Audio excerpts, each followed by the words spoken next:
All right, I got this OEMTOOLS dual brake pads spreader, and I got the EZRED right here, EZRED 4S04. So we're gonna go ahead and just do this here.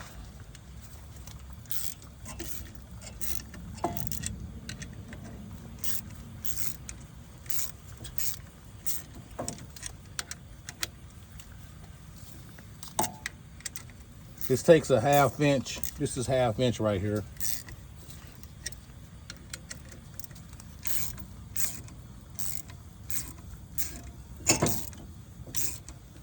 Okay. It's easy as 1, 2, 3.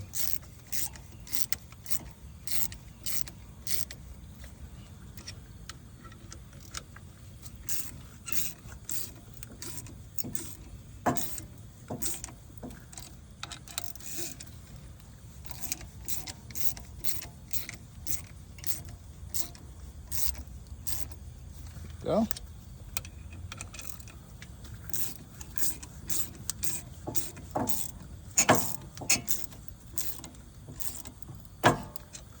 Okay. I already put some oil on the threads, so there you go. The EZRED 4S04 and the OEMTOOLS 27277. All right.